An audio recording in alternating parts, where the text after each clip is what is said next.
Télécom, le donneur universel.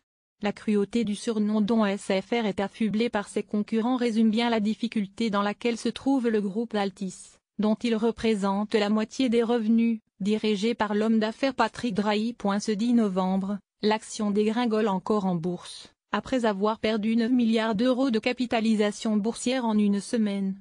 Même Patrick Drahi devient fébrile sous cette pression. Le 9 novembre, il a sacrifié son directeur général Michel Combe pour apaiser la bourse, ou au moins gagner du temps. Google pas sûr que cela fonctionne. Le donneur universel, en médecine, c'est celui dont le sang peut être transfusé à tout le monde. Dans les télécoms, c'est un opérateur qui donne des abonnés à tous ses concurrents. En 2016, SFR a ainsi perdu 512 000 clients mobiles, moins 3,3% à 14,6 millions, et 240 000 dans l'ALSL, moins 3,7% à 6,1 millions, alors que Bouygues, Orange et Free ont réalisé une bonne année. Le 3 novembre, la publication des résultats du troisième trimestre 2017 a fini d'achever la patience des investisseurs. Malgré un petit mieux dans le mobile, avec un gain de 16 000 abonnés, l'ALSL en a encore perdu 75 000, et le chiffre d'affaires du groupe continue de reculer, moins 1,8%. La sanction est immédiate, sanglante: une chute vertigineuse de 23% en bourse, 5 milliards d'euros de capitalisation envolés sur une séance. Depuis, le trou ne cesse de se creuser.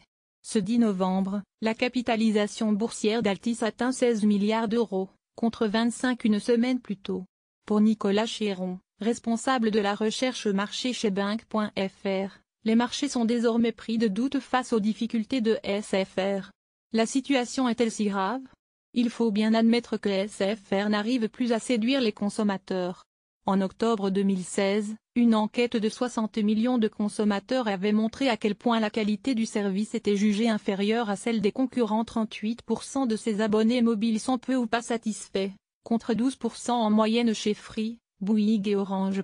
Côté finance, le groupe Altice, qui a multiplié son chiffre d'affaires par 16 depuis 2013 à grands coups d'acquisition, donc d'endettement, inquiète aussi par sa fragilité, après une perte de 1,8 milliard l'an dernier.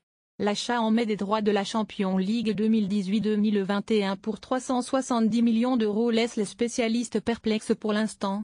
Sa stratégie de convergence entre contenu et canaux de diffusion va-t-elle connaître le même sort que celle de Jean-Marie Messier avec Vivendi?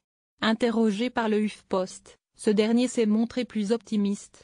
Reste à Patrick Drahi d'en convaincre la bourse, et ses clients. Lire aussi, pour suivre les dernières actualités en direct sur le HuffPost. Cliquez ici à voir également sur le HuffPost. Envoyer une correction.